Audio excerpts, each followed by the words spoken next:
bush by the barn is a drop point. That's how you got all those scratches on your arm. And Debbie not only knows about it, she condones it. I overheard you two talking out in the cornfield.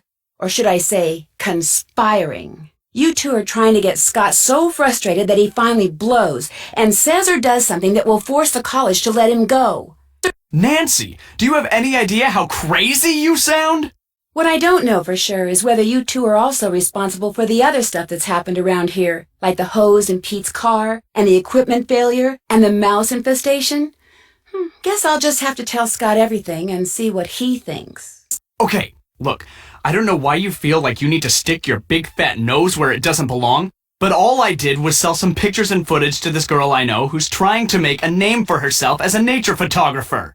Legally, all the stuff I shoot belongs to the team, but that's totally unfair, and Debbie agrees. She knows how hard it is to get a good start, and she looks the other way.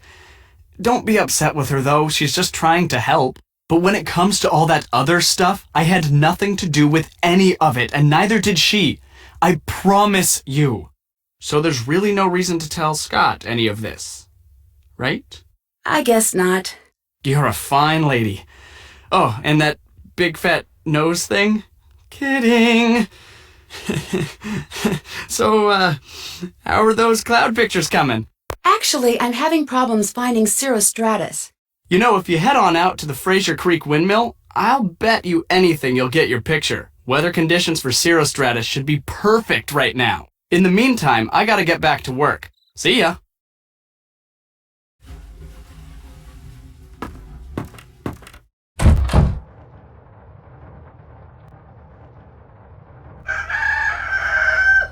Good morning, Debbie. Nancy, perfect timing. We've got a couple target storms ready to go critical. We need to get out in the field now. You'll drive. Scott and I are going to be tracking the storm. Okay? Ready? Yes, let's go.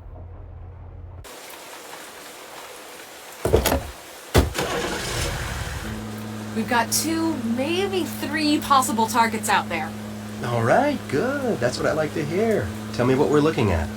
Got word that the northmost cell is already throwing some pretty sizable hail. We might be a little late on that one. All right, that's not the system I'm excited about anyway. Didn't think so. We go west. It's a longer drive, but there's some good movement, high amount of shear. Perfect. From what I've been hearing, Brooks' team has been saying they already got 6 confirmed touchdowns and 2 good reads on supercells that didn't spawn funnels. Please. She's a number inflator if there ever was one. 6 people confirming 1 storm cloud is not 6 confirmations. We really could use a nice data set on a non-tornadic supercell. Maybe she'll share what she's got. Now that's an idea. Why didn't I think of that? Brooke, it'd be really cool if you'd share your data. I mean, really, it's just the polite thing to do. All right, stay sharp. This system is starting to look really good. Should I drive into one of the pull-offs for tracking a storm? Yes.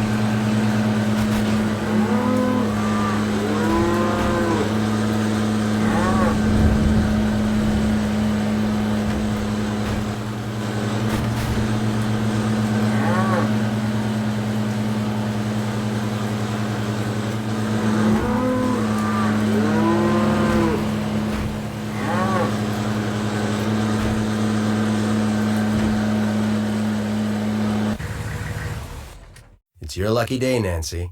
Since I don't feel like wrestling with the prehistoric Doppler unit, you're going to do it for me. Since Canute could care less about providing working equipment, we're stuck with this garbage. You're going to have to take care of warming it up since it's about twice your age. You're going to have to flip 3 switches, 1 in each group, to get it started. All the lights need to be set to blue before it starts working properly.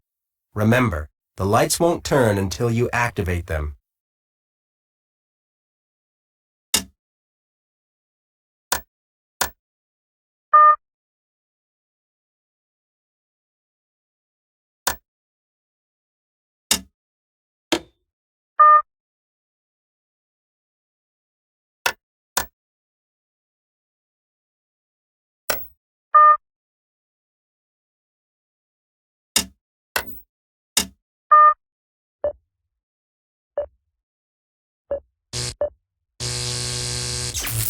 There it goes again. Shoot! We've got to get this back up and running quickly.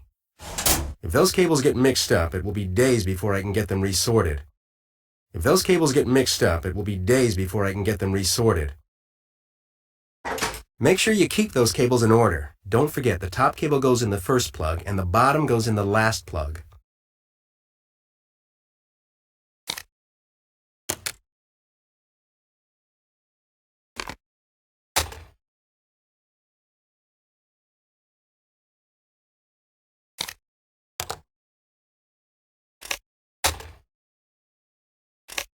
Almost done?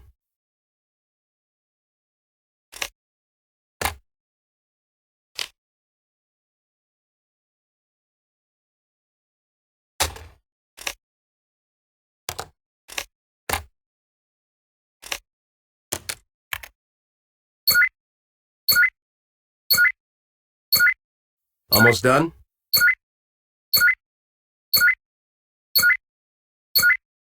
Nice job, Nancy. Looks like we're ready to roll. Actually, it looks like we're out a bit early here. Nothing's developing like it should be. Let's get back to base and track from there. I don't want to follow a bum lead on a system with this much potential.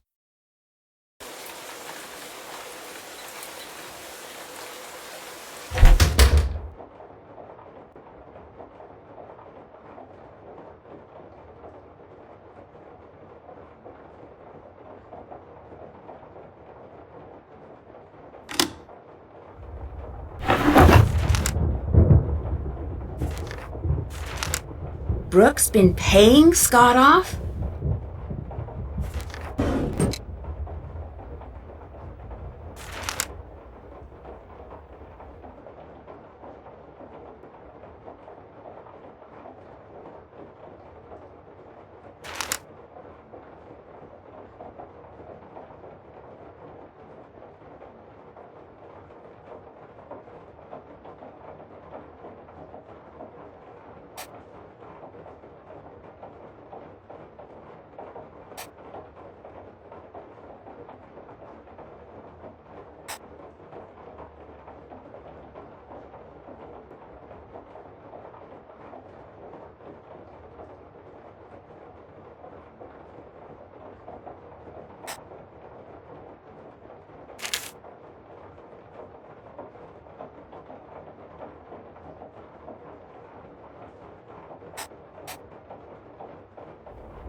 These symbols match Scott's. This must be some sort of code. So does this one. These are all of the windmill. That must be where Scott's been meeting Brooke.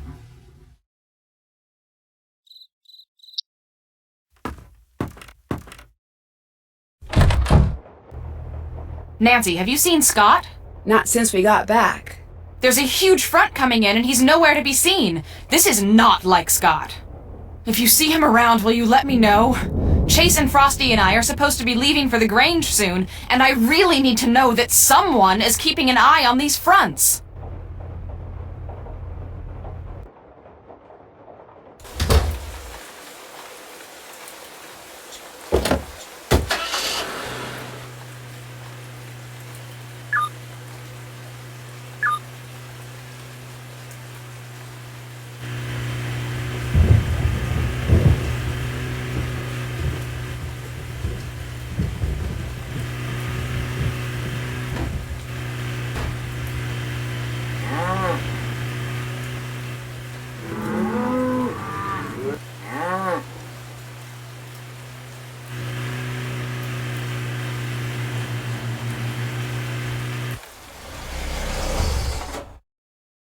Nancy, what are you doing here?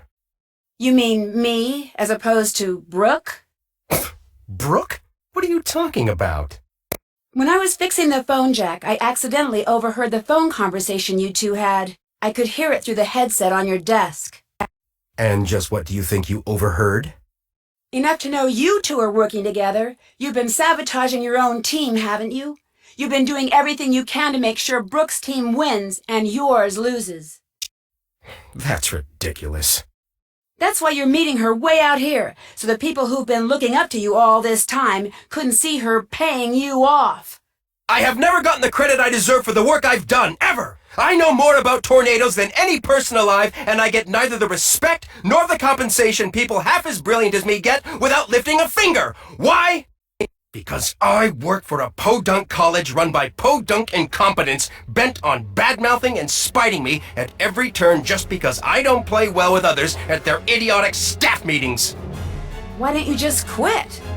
Because thanks to them, I'm considered impossible to work with. No other school will hire me. I'm stuck here and they know it. So yes, I've been sabotaging my own team. And yes, Brooke is paying me a small fortune to do so because I've had it. I'm through!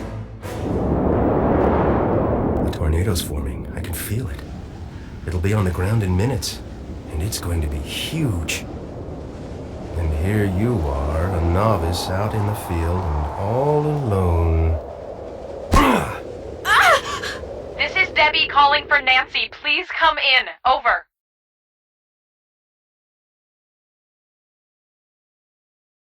Nancy, please pick up. Over.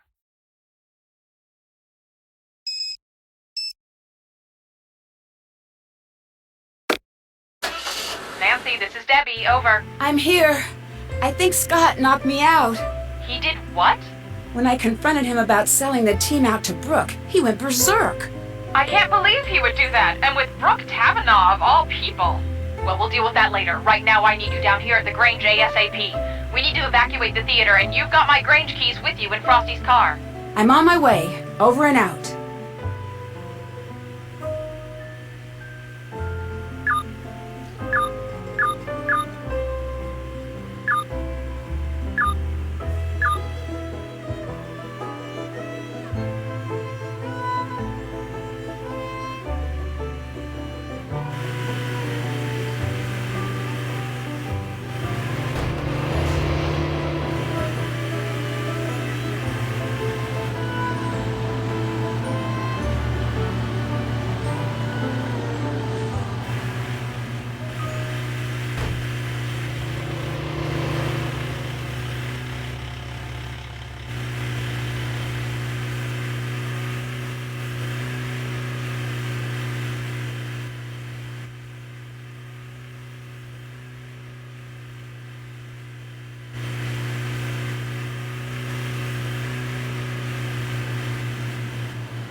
It's been chaos here.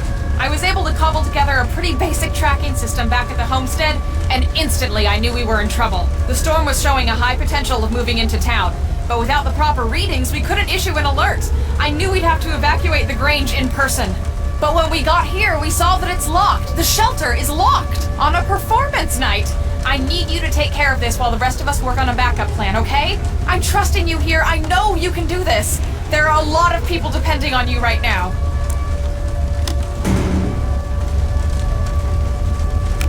What is this now? Who would double lock a storm shelter? Yes, you did it! Nice job, Nancy.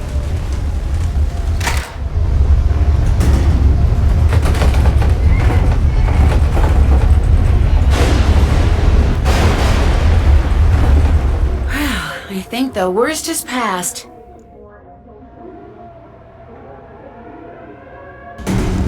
Nancy, where are you going? Get in the shelter! I can't just let Scott get away. Okay, Nancy, first thing, switch on your GPS. That little dot you see, follow that and it will lead you right to Scott. We put a tracker on his truck. It's a safety thing. But Nancy, be careful out there. Keep this radio on and I'll do my best to keep you safe. Nancy, I'm really sorry about everything that happened back there. Scott, he wasn't always like this. I was worried about him earlier. His heart clearly wasn't in it anymore. He was putting us in danger. I just wanted to do what's best. That's not what it sounded like when I overheard you talking to Frosty. You two wanted to get rid of Scott. From where I was standing, you sure didn't sound very concerned about safety. Nancy, I know it probably sounded bad, but there's a lot you don't know.